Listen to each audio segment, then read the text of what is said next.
안녕하세요. 저는 내년에 40되는 39살 직장인 김슬기라고 합니다. 제가 20대 때까지는 정말 사람을 좋아하는 성격이었거든요. 사람들이 저더러 강아지가 인간으로 태어나면 저일 거라고 했을 정도였습니다. 그런데 오늘 여러분들에게 해드릴 사건으로 인해서 사람에 대한 신뢰를 완전히 잃어버린 적이 있습니다. 한동안 그때의 트라우마로 저에게 다가오는 사람도 내치고 제가 관심 있는 사람에게도 선을 긋는 미련한 짓을 하고 살았어요. 지금은 많이 회복되어서 예전처럼 다시 밝고 명랑하고 사람을 좋아하는 성격으로 많이 돌아왔는데요. 오늘 많은 분들에게 저의 기막힌 사연을 들려드리고 훌훌 털어내보고자 해서 없는 글솜씨지만 이렇게 사연을 보내려고 합니다. 저는 고등학교 때부터 친한 친구가 한 명 있었어요. 같은 동네에 살고 학교도 같아서 등하교를 함께하며 서로의 속 이야기를 하는 좋은 친구였습니다. 슬기야, 넌 나중에 뭐 하고 싶어? 나는 그냥 대학 졸업하고 좋은 직장 구해서 평범한 회사원이 되고 싶은데. 채연이 너는 뭐 하고 싶어? 나도 비슷해. 나는 안정적인 직업이 갖고 싶거든. 그래서 공무원 하고 싶어? 오, 멋진데. 우리 둘 다 화이팅 하자. 슬기 너도 화이팅? 남들처럼 화려한 꿈은 아니었지만 저희는 서로의 꿈을 응원해 주었습니다.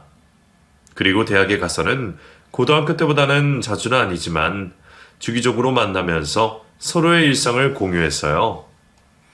친구는 자신의 꿈이었던 구급 공무원이 되었습니다. 저도 대학을 졸업한 후에 유명한 대기업에 입사를 했고요. 사회생활을 시작한 후로 저희의 관심사는 이성이었습니다. 슬기야, 나 좋아하는 사람 생겼어. 오, 정말? 어떤 사람인데? 아직 나 혼자 짝사랑 중이라서. 진짜 착하고, 피부도 좋고, 잘생기고, 딱 내 이상형이야. 채연이 너, 너무 외모만 보는 거 아니야? 아니야, 성격도 정말 좋단 말이야. 내가 잘 되면 다 같이 만나자. 너 소개시켜줄게. 내 사랑하는 친구니까. 아이고, 닭살. 그래, 잘 되길 응원한다. 너도 빨리 좋은 사람 만나. 우리 더블 데이트 하자. 친구는 공무원이 되고 나서 좋아하는 사람이 생겼다고 했습니다. 그리고 연애를 시작한 후로 저에게 연락을 하지 않았어요. 저도 일을 배우느라 정신없이 바쁘기는 했지만 주기적으로 친구에게 안부를 물었습니다. 그런데 항상 답장을 며칠 후에나 하던가 아니면 안 하더라고요. 뭐 바쁘면 그럴 수 있지 하고 이해를 했습니다. 그래도 절친이고 자주 연락하던 사이인데 절교한 것 마냥 보니까 조금 섭섭하긴 하더라고요. 그렇게 서먹서먹하게 지낸 지 1년 만에 친구에게서 연락이 왔어요. 저도 그 사이에 연애를 했다가 이별도 했습니다. 친구와 오랜만에 술집에서 만났는데 얼굴이 수척하더라고요. 채연아, 너 어디 아파? 살이 왜 이렇게 많이 빠졌어? 슬기야. 친구는 제 이름을 부르더니 하염없이 눈물을 흘렸습니다. 그리고 본인이 사귀던 사람과 헤어졌다고 하더군요. 그 인간 다 좋은데 너무 우유부단해. 맺고 끊는 걸 못해. 내가 먼저 헤어지자고는 했는데 가슴이 찢어지는 것 같아. 난 연애도 결혼도 안 할 거야. 재현아, 동차가면 벤치 온다는 말도 있잖아. 그래도 여차하면 그냥 혼자 살자. 연애가 뭐가 중요하냐? 근데 신기하다. 너도 헤어지고 나도 헤어지고. 슬기야, 그동안 내가 섭섭하게 했지. 미안해. 앞으로는 우리 고등학교 때처럼 자주 만나고 시간 보내자. 알았지? 그래, 알았어. 그러자, 이 기집애야. 사실 그동안 얼마나 섭섭했는 줄 알아? 알지, 알지. 미안해. 그렇게 절친과 오랜만에 만나서 회포를 풀었습니다. 전 남친에 관한 이야기는 더 하지 않기로 했어요. 역시 오랜 친구가 좋다는 생각이 들었습니다. 서로에 관해 아는 것도 많고 공유할 수 있는 추억도 많아서 시간 가는 줄 모르겠더라고요. 그날 이후로 친구와는 전처럼 자주 연락을 하면서 한 달에 한 번씩은 꼭 만나기도 하고 그렇게 잘 지냈어요. 저는 다른 친구들도 많았지만 그 친구는 친구가 저밖에 없었습니다. 그래서 가끔은 집착 아닌 집착도 하더라고요. 슬기 너 저번 주에 지혜 만났어? 어? 어떻게 알았어? 뭐 했어? 그냥 보고 싶었던 영화 보고 밥 먹고 카페 가고 그랬지 뭐. 왜? 아니, 난 지혜 별로던데. 왜? 지혜 괜찮은데. 너도 다음에 같이 만나자. 우리 같은 반이었잖아.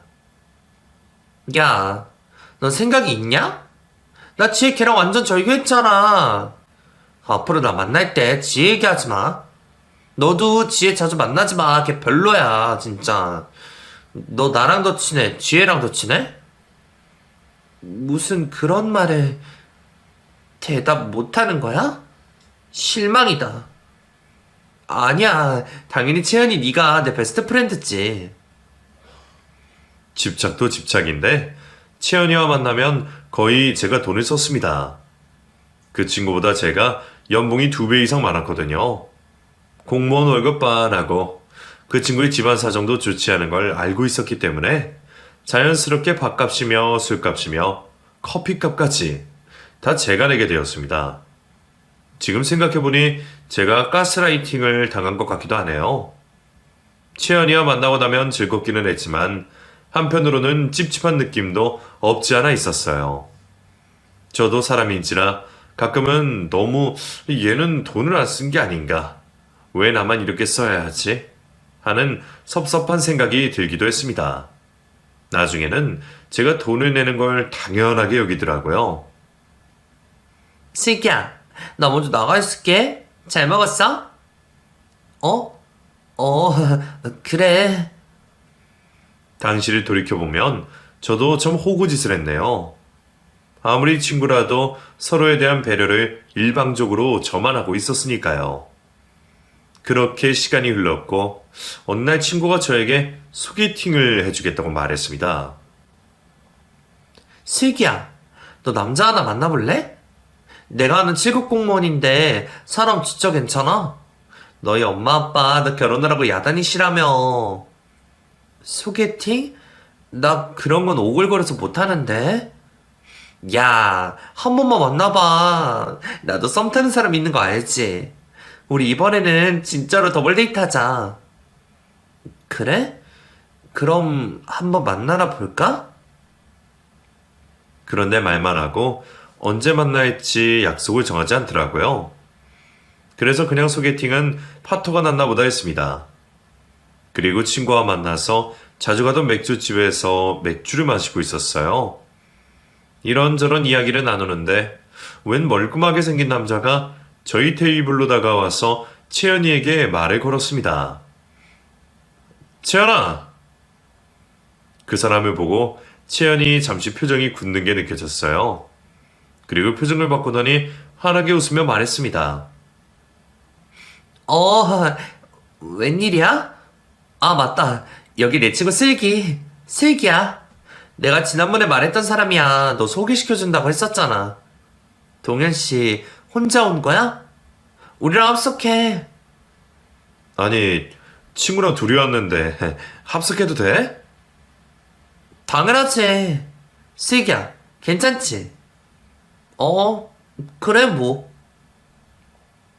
그렇게 예상치도 못한 돌발 상황에서 저는 그 사람을 처음 소개받게 되었습니다. 채연이가 전에 일하던 구청에서 함께 일했던 선배라고 하더군요. 방긋방긋 웃으면서 부담스럽지 않게 이야기를 잘해서 첫인상이 좋았습니다. 술이 한 잔, 두 잔 넘어가니까 그 사람도 저에게 호감을 보이더라고요. 시기씨, 진짜 제 스타일이에요. 전화번호 교환해도 돼요? 그 말에 제가 당황하자 친구 채연이가 오히려 나서서 제 전화번호를 주었습니다. 당연히 됐지. 그치, 슬기야? 얘가 원래 안 그런데 남자 앞에서 소심해지네. 선배, 내가 가르쳐 줄게요. 준환 씨도 저한테 전화번호 주실 수 있죠? 그 사람의 대학 동기라는 사람에게 친구 채연이는 꼬리를 쳤습니다. 채연이가 주구장창 말하던 더블 데이트를 하는 느낌이었어요. 화기애애한 시간을 보내고 그 사람이 저를 데려다 주기로 했습니다. 나는 슬기 씨 데려다 줄게. 준환이 너는 채연이 잘 데려다 줘라. 채연아, 다음에 보자. 아우, 선배. 슬기 정말 마음에 드나 보네. 알았어요. 잘해보세요. 슬기야, 조심히 가. 그래, 채연이 너도 조심히 가. 그 술집에서 저희 집이 멀지 않아서 술도 깰 겸 같이 걸어갔어요. 그러면서 많은 대화를 나눴습니다. 술기 의문 때문이었는지 사람이 진솔한 것 같고 배려심도 넘쳐서 저는 홀딱 반해버렸네요. 그리고 그날 이후로 자주 연락을 주고받다가 처음 술집에서 우연히 만나지 한 달이 지났을 무렵부터 저의 고백으로 저희 둘은 연인 사이로 발전했습니다. 한 달 동안 사귀는 사람처럼 연락을 주고받았지만 먼저 고백을 하지 않아서 답답한 마음에 제가 먼저 말한 것이었어요. 동현 씨, 왜 고백 안 해? 고백? 무슨 고백? 그럼 내가 먼저 말할게. 동현 씨, 우리 사귀자. 슬기야, 고마워. 뭐야, 그 반응은? 너무 감동받아서 그렇지. 그래, 우리 사귀자. 저희들이 사귀기로 하고 나서 저는 제일 먼저 친구 채연이에게 소식을 알렸습니다. 채연이도 기뻐하더라고요. 어머, 잘됐다. 내가 둘이 그렇게 될 줄 알았어. 나도 준환 씨랑 잘해보려고. 정말? 그때 같이 만났던 준환 씨? 잘됐다. 우리 또 넷이 만날 수 있겠네? 그래, 진정한 더블 데이트 하자. 동현 선배 정말 괜찮은 사람이야. 둘이 잘 돼서 결혼까지 갔으면 좋겠다. 결혼은 무슨... 왜? 우리도 이제 결혼할 때 됐지 뭐. 아무튼 잘해봐. 내가 다 기쁘다야. 채연이가 마음에도 없는 말을 하는 줄도 모르고 저는 혼자서 쑥스러워서 몸둘 바를 몰라 했습니다. 그 이후로 그 사람과 2년 가까이 사귀면서 몇 번 헤어질 뻔했어요. 그 사람이 저와 만나면서도 저는 알지 못하는 연락을 받으면 그냥 가버렸거든요. 슬기야, 나 급한 일이 생겼어. 또 어디 가려고. 나도 더 이상 못 참아. 매번 뭔데? 아니, 친구가 지금 큰일이 났다고 해서 금방 갔다 올게. 그래놓고 한 번도 다시 온 적 없잖아. 지난번에도 나 혼자서 몇 시간이나 기다렸는 줄 알아? 친구 누구? 준환 씨? 너는 모르는 친구야. 다음에 얘기하자. 나 지금 가봐야 돼. 영화를 보다가도 뛰쳐나가고 같이 밥을 먹고 데이트를 하다가도 그냥 나가버리는 그 인간이 정말 미웠습니다. 이런 고민을 저는 제 친구 채연이에게 털어놓았어요. 아무래도 오빠는 나보다 다른 사람이 더 중요한 것 같아. 어떻게 그럴 수가 있어? 동현 선배가 요즘도 오지랖이 넓기는 했어. 사람이 좋아서 그런 건데 어쩌겠어. 네가 좀 이해해. 야, 너는 동현 씨 편이냐? 편이 어디 있어. 둘 다 내가 좋아하는 사람들인데. 그리고 제가 처음으로 헤어질 결심을 한 그날에도 남자친구와 카페에서 커피를 마시며 이야기를 나누다가 남자친구가 휴대폰을 놓고 화장실을 간 사이에 전화통에 불이 나서 제가 전화를 받은 날이었어요. 여보세요? 동현 씨 지금 화장실 갔는데요. 동현이 여자친구예요? 웬 여자가 그렇게 묻더라고요. 네, 맞는데요. 누구세요? 나 동현이 전 여자친구인데 동현이 오면 저한테 바로 전화라고 해주세요. 네? 전 여친이요? 우리 뭐 이상한 사이는 아니니까 오해하지 말고요. 꼭 바로 전화라고 해요. 그러고 전화를 끊는데 어처구니가 없어서 헛웃음이 나오더라고요. 그리고 화장실에서 돌아온 남자친구가 제가 본인 핸드폰을 들고 있으니까 낚아채며 말했습니다. 뭐야, 왜 내 전화를 들고 있어? 동현 씨 전 여자친구가 급한 일이 있다고 바로 연락해달라더라? 뭐라고? 너 내 전화 그냥 받은 거야? 정말. 그러더니 정말 시킨 대로 바로 전 여자친구인지 모식갱이인지에게 바로 전화를 걸더라고요. 그 모습을 보고 모든 신뢰가 무너져 내리는 것 같았습니다. 그때가 만난 지 1년이 넘어갈 때였거든요. 통화를 마치고 돌아온 남자친구는 아니나 다를까 가봐야겠다고 했습니다. 슬기야, 나 친구한테 일이 생겨서 가볼게. 무슨 일? 전 여친이지 그게 친구니? 너가 생각하는 그런 사이 아니야. 예전에 잠깐 사귀기는 했지만 정말 친구야. 그래, 가라 가. 그리고 앞으로 나한테 연락하지 마. 헤어져. 저는 홧김에 그렇게 말하고 먼저 자리를 박차고 나갔습니다. 그런데 저를 따라오지 않고 저를 지나쳐서 본인 차를 끌고 전 여친을 만나러 가버리더라고요. 그 모습을 보는데 정말 제 마음이 갈기갈기 찢어지는 기분이었습니다. 그동안 저를 만나면서 급한 일이 있다고 갈 때마다 전 여친들과의 일 때문에 갔던 거라고 생각하니 배신감에 치가 떨릴 정도였어요. 그날 밤에 남자친구에게 미친 듯이 전화가 왔지만 받지 않았습니다. 메시지를 보낸 걸 봤는데 자기는 결백하다고 주장하고 있더라고요. 그러나 저러나 정이 다 떨어져서 꼴도 보기 싫었습니다. 그렇게 일주일이 지나고 나서 친구 채연이가 만나자고 한 자리에 나갔더니 남자친구가 있었어요. 뭐야, 채연이는? 채연이가 너 만나려면 가보라고 했어. 그리고 그 사람은 제 앞에서 무릎을 꿇고 빌었습니다. 정말 미안해, 슬기야. 내가 너 마음을 헤아리지 못했어. 전 여친들이랑 친구처럼 지낸다고는 하지만 너한테는 신경 쓰이는 일일 텐데 이제 다시는 연락 안 할게. 나 너한테만 집중할게. 한 번만 용서해줘. 슬기야. 뭐 하는 거야? 사람들이 다 보잖아. 일어나. 용서해주면 일어날게, 슬기야. 알았어. 알았으니까 일어나. 사람들 시선이 다 저에게 쏠려 있어서 상황을 모면하기 위해 제가 그렇게 말했습니다. 그랬더니 신나서 일어나더니 저를 끌어안더라고요.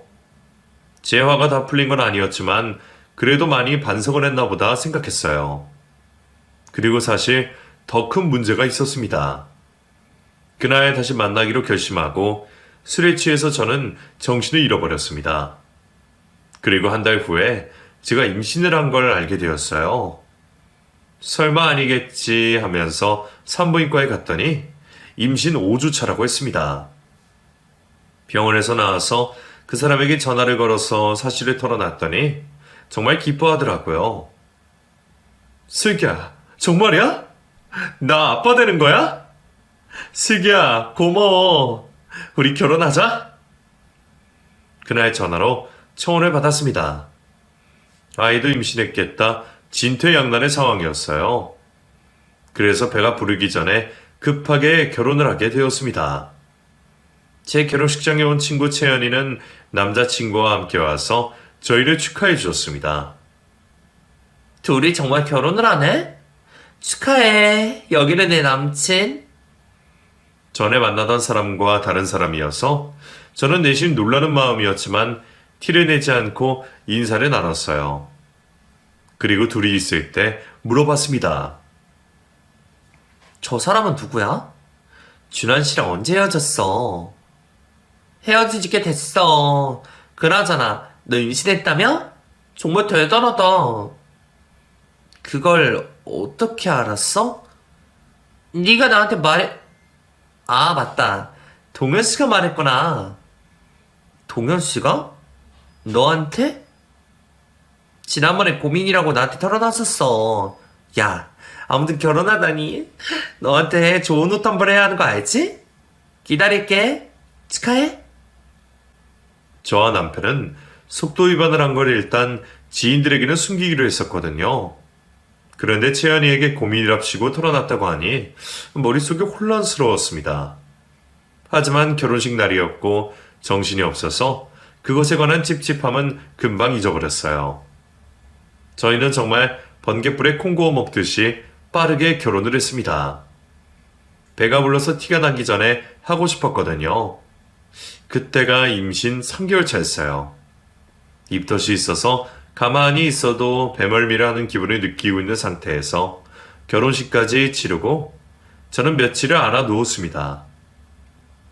남들은 신혼여행을 갔다고 생각했지만 신혼여행을 갈 수가 없는 상태였거든요.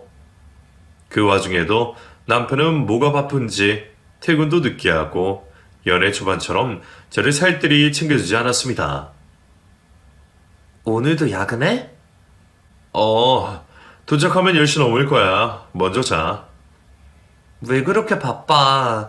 결혼하고 나서 당신 얼굴 본 지가 언젠지 모르겠어. 미안해. 주말에는 안 나가고 집에 붙어 있을게. 끊어? 당연한 이야기를 남편은 선심 쓰듯이 말했습니다. 혼자서 가만히 생각하다 보면 어처구니가 없었어요. 임신하고 결혼해서 이게 뭐 하는 짓인가? 혼자서 서러운 마음에 남모르게 눈물도 흘렸네요. 신혼집은 저희 부모님이 마련해 주셨어요. 남편 집은 생각보다 형편이 좋지 않았습니다.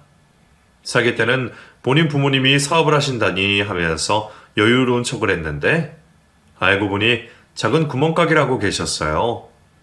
사실 제 뱃속에 갑작스럽게 생긴 아이에 대한 책임감, 그 하나로 결혼을 했다고 해도 과언이 아닙니다.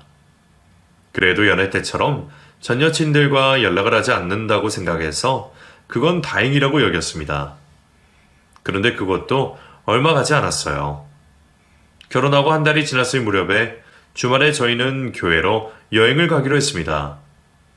제가 미리 공기 좋은 곳에 펜션도 예약을 해뒀거든요. 그런데 당일에 짐을 싸다가 남편이 전화를 받고 일이 생겼다고 했습니다. 느낌이 쎄하더라고요. 어디 가는데? 무슨 일인데? 아니, 내 친구가 사기를 당했다고 지금 어쩔 줄을 몰라 해. 미안해, 슬기야. 여행은 다음에 가자. 전화기 줘봐. 뭐? 전화기는 왜? 나 급해. 빨리 가야 돼. 줘봐. 저는 남편의 전화를 억지로 뺏어서 최근 전화 목록에 뜬 번호로 전화를 걸었습니다. 그랬더니 웬 여자가 전화를 받더라고요. 오빠, 왜? 오고 있어? 당신 누구야? 그러는 그쪽은 누구세요? 나 동현씨 와이프인데 너 누구냐고? 오빠가 결혼을 했어요? 저 전 여자친구인데요. 오빠 좀 바꿔봐요. 전 여친이 결혼한 남의 남자한테 왜 전화를 걸어? 동현씨 못 가니까 그런 줄 알아. 저는 그렇게 소리를 지르고 전화를 끊었습니다. 전 여친이 대체 몇 명이나 되는 건지 머리가 어지러웠어요. 그리고 총각 행세를 하고 다녔다는 사실도 어처구니가 없었습니다. 총각 행세라고 다녔어. 그것도 전 여친한테? 시기야, 너 왜 그러냐? 애가 결혼하더니 왜 이렇게 드세졌어? 그냥 친구라고. 친구? 그래, 친구는 친구지. 전 여친. 야, 길 가는 사람 붙잡고 물어봐라. 임신한 와이프 둔 남자가 전 여친 만나고 다니는 게 정상 있지. 저는 화가 나서 고래고래 소리를 지르고 있는데 그 와중에도 남편은 울리는 전화를 받아서 금방 가겠다고 대답하더라고요. 그리고는 저를 내버려 두고 붙잡기도 전에 홀랑 나가버렸습니다. 또다시 혼자 남겨진 저는 남편에 대한 배신감과 억울함에 미쳐 돌아버릴 것만 같았어요. 그리고 후회가 됐습니다. 아무리 제 앞에서 무릎 꿇고 울며 불며 빌어도 받아주지 말았어야 했는데 내가 왜 그때 받아줘서 이런 꼴을 당하고 살아야 하나 싶어서 울고불고 난리를 쳤어요. 몇 시간을 그렇게 울었을까? 갑자기 배가 땡기고 미친 듯이 아파오더라고요. 하엘도에서 저는 바로 119에 전화를 걸고 산부인과로 갔습니다. 그리고 청천벽력 같은 이야기를 듣게 되었어요. 안타깝지만 유산이에요. 그럴 리가 없어요. 선생님, 다시 한번 봐주세요. 아니에요. 죄송합니다. 유산에서도 출산하거나 다름없이 몸조리 하셔야 돼요. 남편분한테 연락해서 오시라고 하세요. 병실에 누워서 저는 미친 사람처럼 울부짖었습니다. 제가 조금만 더 신경을 썼으면 이런 일은 없었을 텐데 하는 죄책감이 들었어요. 그렇게 울다 보니 남편에 대한 분노가 치솟아 올랐습니다. 그리고 저는 남편에게 전화를 걸었어요. 한참을 전화해도 받지 않았습니다. 친정 부모님에게는 걱정하실까봐 연락을 못하겠더라고요. 그래서 친구 채연이에게 연락을 했습니다. 그랬더니 바로 달려와 주었어요. 슬기야, 이게 무슨 일이야? 재현아, 나 정말 결혼 괜히 했나봐. 그 인간 완전 미친 사람이야. 또 전 여친이랑. 저는 말을 잇지 못하고 눈물이 터져나왔고 그런 저를 채연이가 안아주었습니다. 네 잘못 아니야, 슬기야. 그 아이는 너랑 인연이 없던 거라고 생각해. 그리고 동현 선배한테는 내가 잘 이야기해 볼게. 뭘? 슬기 너한테 앞으로 잘하라고. 내가 소개해줬는데 너한테 면목이 없다. 진짜 미친 거 아니야? 아, 너무하네. 채연이가 오히려 미안해하면서 화를 내니까 제가 괜히 더 미안해지더라고요. 아무리 그래도 채연이가 소개해줘서 만난 사람에 대해 욕을 하면 채연이한테도 부담이 될 거라는 생각이 들었습니다. 그래서 그 이후로 남편에 대한 이야기를 하지 않기로 마음먹었어요. 연락이 되지 않는 남편 대신 채연이가 제 곁에서 위로도 해주고 힘이 되어 주었습니다. 퇴원까지 도와주고 나서 집에 돌아가더라고요. 채연이에게 미안하기는 했지만 저는 남편에게 오만정이 다 떨어졌고 그 인간과 미래를 함께할 수 없다는 판단이 있었어요. 그래서 이혼을 해야겠다고 결심했습니다. 그날 마침 제가 쓰는 노트북이 고장이 나서 남편이 혼자 쓰던 컴퓨터를 켜고 이혼 방법에 대한 걸 알아보려고 했어요. 그런데 컴퓨터를 켰더니 바로 카카오톡에 로그인이 되더라고요. 그리고 그 안에서 저는 못 볼 걸 보고야 말았습니다. 카톡에 대여섯 명의 여자들과 주고받은 메시지들이 가득했어요. 그리고 그 중에는 특별히 하트 모양으로 이름을 해둔 사람과 주고받은 메시지가 많았습니다. 호기심에 열어봤는데 카톡 프로필 사진이 익숙하더라고요. 그때부터 심장이 밖으로 튀어나올 것처럼 빠르게 뛰는 걸 느꼈습니다. 속으로 아니겠지 하는 마음으로 클릭을 해봤더니 제 절친 채연이었어요. 그걸 보자마자 온몸에 힘이 풀리고 식은땀이 흐르더니 머리가 어지러워서 저는 잠시 바닥에 누워 있어야 했습니다. 설마 채연이가 설마 아닐 거야. 아닐 거야. 저는 혼잣말을 되뇌이며 겨우 힘을 내서 다시 컴퓨터 앞에 앉았어요. 그리고 메시지를 읽어보니 내용이 가관이 아니더라고요. 서로 사랑을 한다느니 제가 임신을 안 했으면 둘이서 해외여행을 갔을 거라느니 별 이야기를 다 하고 있었더라고요. 믿었던 친구 채연이는 제 흉을 보기도 했습니다. 슬기 걔가 좀 까칠해. 지만 알고. 아휴, 나도 이럴 줄 알았으면 그때 동현 씨를 했지 말고 쭉 만나는 건데. 그래도 동현 씨가 결혼하고 나니까 더 스릴 넘치고 재밌다. 그리고 둘이서 호텔에서 찍은 사진도 있더라고요. 저는 모든 카톡 내용을 미친 듯이 캡처해서 제 메일로 저장했어요. 다른 여자들과 주고받은 메시지도 가관이었습니다. 하지만 저에게 가장 충격적인 건 친구 채연이와 남편의 관계였어요. 저와 만나기 직전까지 두 사람은 연인 관계였던 겁니다. 채연이는 홧김에 저에게 전 남친을 소개해 준 것이고요. 아무것도 모르고 바보 천치처럼 당한 제 자신이 너무 한심해서 미쳐버릴 것 같았어요. 둘 다 공무원이라는 인간들이 어떻게 한 사람의 인생을 이렇게 나락으로 떨어뜨릴 수 있는 건지 정말 이가 갈렸습니다. 그리고 남편에게 전화를 걸었지만 받지 않더라고요. 이 상황을 어떻게 받아들여야 하는지 채연에게 전화를 걸어서 따져야 할지 말지 두통으로 머리가 터질 것 같던 그때 모르는 전화번호로 저에게 전화가 왔어요. 전화를 받았더니 구급대원이라고 했습니다. 혹시 이동현 씨랑 아는 분이세요? 네, 와이프인데 무슨 일이시죠? 아, 그러시구나. 지금 이동현 씨가 낙상사고를 당해서 병원으로 이동 중입니다. 상태가 심각해요. 의식이 없으세요. 땡땡병원 응급실로 가고 있습니다. 뭐라고요? 어쩌다가... 알겠어요. 금방 갈게요. 정말 미운 인간이었지만 크게 사고를 당했다고 하니 그래도 아직 남편이라고 놀란 마음이 먼저였습니다. 그래서 저는 시부모님에게 연락을 드리고 병원에 도착했어요. 교통사고 등으로 응급실 내부는 시끄럽고 정신이 없었습니다.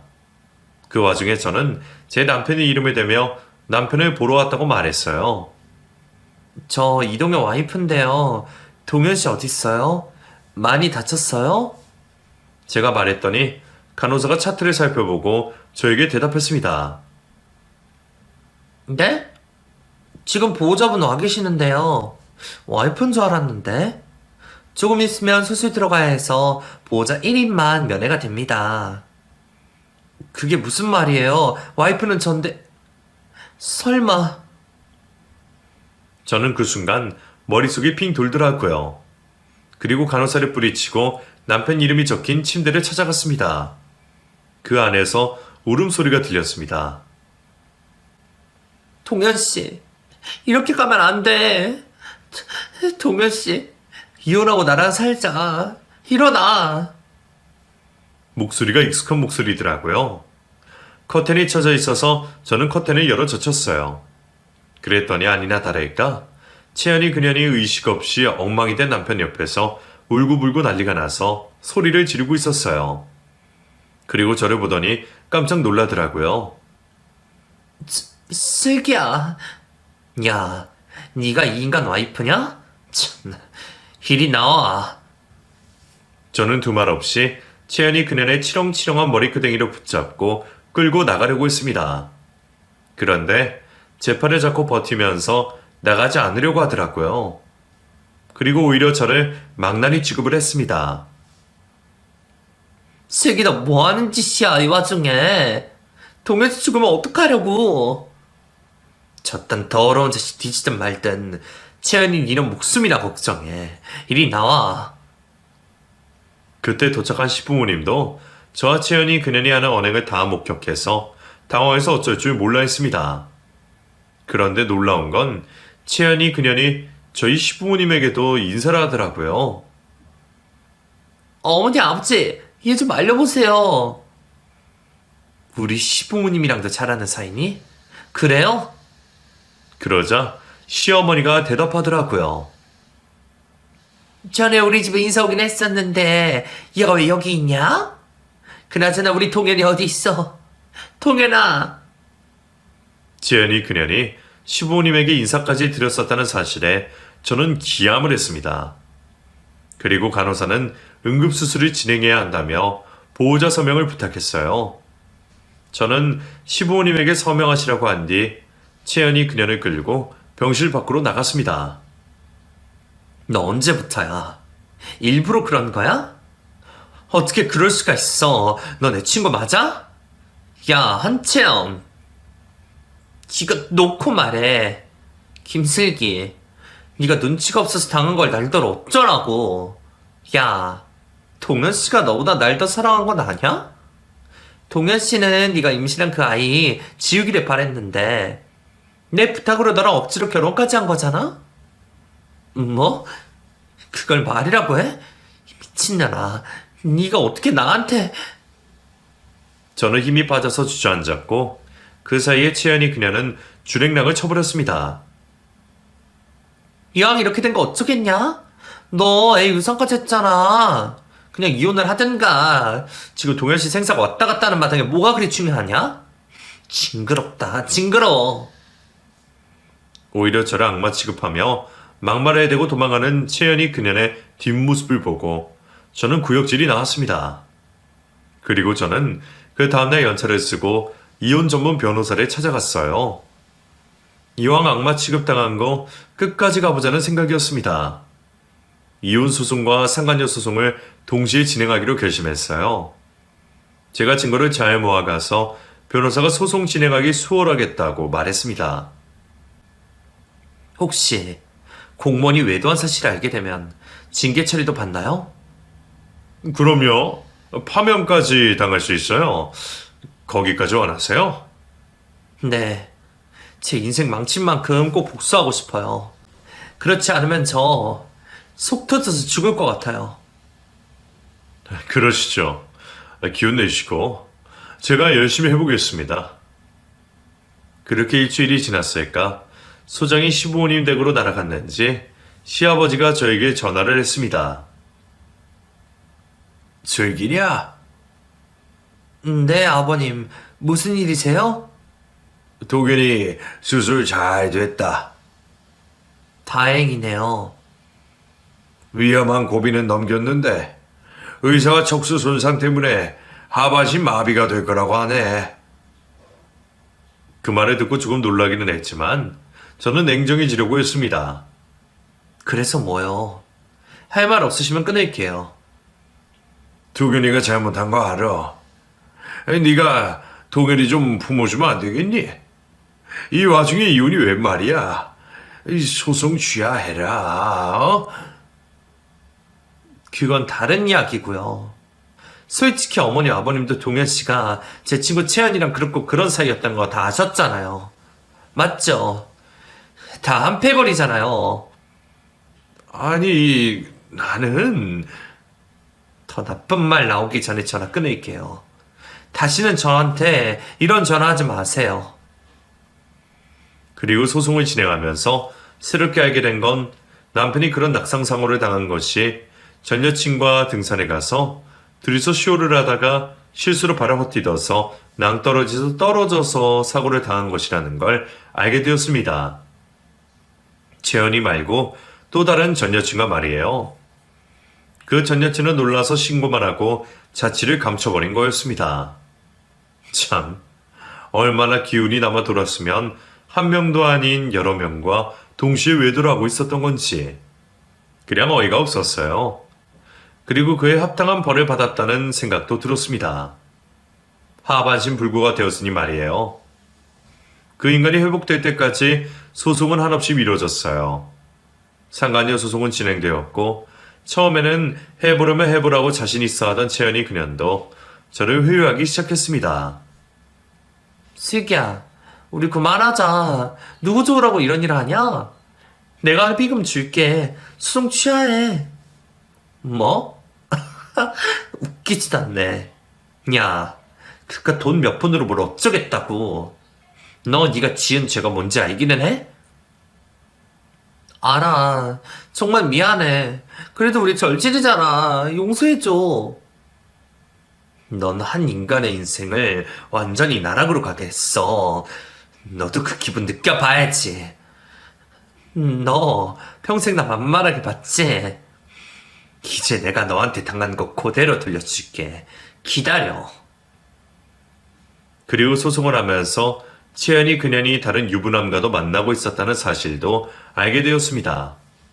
그 덕분에 이중으로 소송이 걸렸어요. 그리고 얼마 후에 공무원직에서 파면을 당했습니다. 당연한 결과였죠. 아무튼 상간녀 소송이 끝나고 전 남편이 휠체어를 타고 다닐 수 있을 정도로 회복이 된 후에 저와 변호사는 법원 출석 요구서를 보내게 됐습니다. 하도 시간을 많이 어겼던 터라 출석하지 않으면 안 되는 상황이었어요. 휠체어를 타고 법원에서 마주친 전 남편은 저를 보고 악어의 눈물을 흘리며 속지 않은 척 연기를 하더라고요. 미안해, 슬기야.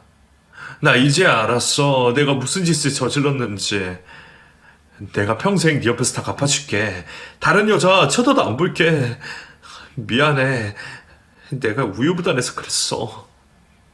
우유보단 말 같은 소리를 해라. 얼마나 기운이 넘쳤으면 그런 짓을 했겠어. 야, 이제 너랑 만나줄 여자도 없어. 착각하지 마. 네 사정은 딱하지만 인과응보라고 난 생각한다. 소송이나 잘 맞지 생각해. 더러운 자식아. 그렇게 저는 끝까지 이혼 소송을 진행했고 결국에는 위자료를 받고 이혼하게 되었습니다. 위자료는 모두 어려운 한부모 가정에 기부를 했어요. 그리고 저는 남편과 살던 집을 빼서 다른 곳으로 이사를 했습니다. 전 남편은 부모님과 함께 산다고 하더라고요. 그리고 구멍가게를 하는 줄 알았는데 알고 보니 시부모님은 제 생각보다 형편이 좋았어요. 신혼집을 해주기 싫어서 거짓말을 친 거라는 사실을 알고 나서 정말 치가 떨렸습니다. 믿었던 남편, 절친, 시부모까지 모두 저에게 사기를 쳤으니 제가 사람에 대한 신뢰를 다 잃을 수밖에 없었죠. 모든 소송을 끝낸 후에 저는 회사 이직까지 했습니다. 저와 관계된 모든 사건을 아는 사람들이 없는 곳에서 새로 시작하고 싶었거든요. 다행히 전 직장만큼 좋은 대기업으로 이직을 성공했어요. 그리고 저는 일에만 몰두하며 지냈습니다. 저에게 있던 끔찍한 일들을 잊는 방법이 그것밖에 없었거든요. 우수사원으로 뽑히기도 했네요. 야, 슬기씨 대단해. 어떻게 그렇게 일을 열심히 하고 게다가 잘해? 뭘요? 저는 그냥 일이 재미있어서 한 건데 감사합니다. 슬기씨처럼 괜찮은 여자 낚아챌 남자가 누굴지 정말 궁금하다. 저는 남자 만날 생각이 없어요. 아니 왜? 결혼할 나이 지났잖아. 좋은 짝 만나서 같이 살면 좋지. 그런 말들을 들으면 전 어색하고 웃어 넘겨오고 말았습니다. 그리고 건너 소식을 들었는데 전 남편이 하반신 마비가 된 이유로 그렇게 연락을 해대던 전 여친들의 연락이 뚝 끊어졌다고 하더라고요. 죽고 못 살 것처럼 필요할 때마다 연락을 해대던 전 여친들에게 완전히 버림을 당한 거였습니다. 인간이 정말 간사한 것 같아요. 아무튼 채연이 그년도 공무원직에서 파면을 당한 이후에 혼자 사업을 하겠다고 뛰어들어서 몇 번에 말아먹었다고 들었습니다. 나쁜 년. 다시 생각해도 정말 화가 나네요. 두 년놈 모두 완전히 벼랑 끝에 매달린 삶처럼 살고 있었지만 왠지 제 속은 별로 후련하지 않았습니다. 그냥 사람이 싫더라고요. 그런 제 얼어붙은 마음을 열어준 사람이 3년 전에 생겼습니다. 코로나로 한창 거리두기가 심했을 때 재택근무를 하면서 지내던 시기였어요. 거래처 대기업 직원이 저에게 자주 연락을 했습니다. 일적인 것 외에도 은근히 제 안부를 묻더라고요. 그 직원이 저보다 4살이 어려서 저는 그냥 동생 대하듯이 대했어요. 나이는 어려도 저보다 더 속이 깊은 사람이었습니다. 그래서 편하게 통화를 하다가 보니 저와 가치관이나 성격이 비슷해서 조금씩 끌리더라고요. 하지만 제 마음의 벽을 닫아둔 상태라서 저는 철저히 사무적으로만 대하려고 노력했습니다. 그러다가 오랜만에 회사에 출근하던 날, 그 사람이 퇴근 후에 저를 기다려서 고백을 했어요. 슬기씨, 솔직히 저 더는 못 기다리겠어요. 하지만 슬기씨 마음이 열릴 때까지 언제고 기다릴 테니까 슬기씨 사랑하는 제 마음은 알아주세요. 그 말을 듣고 저는 모르게 웃음이 새어나오더라고요. 저를 웃게 해주는 사람을 오랜만에 만나서 저도 당혹스럽기는 했지만 행복했던 것 같습니다. 그리고 내년에는 그 사람이랑 결혼을 하기로 했어요. 나이 40에 뒤늦은 새 출발이지만 잘 살아보려고요. 내년 봄에 저는 5월에 신부가 됩니다. 추운 겨울이 지나고 봄이 오듯이 저에게 많은 일이 있었지만 이제는 행복할 날만 생각하면서 지내려고 합니다. 여러분, 제 이야기 끝까지 들어주셔서 정말 감사해요. 그럼 저는 이만 물러가 보겠습니다. 건강하세요.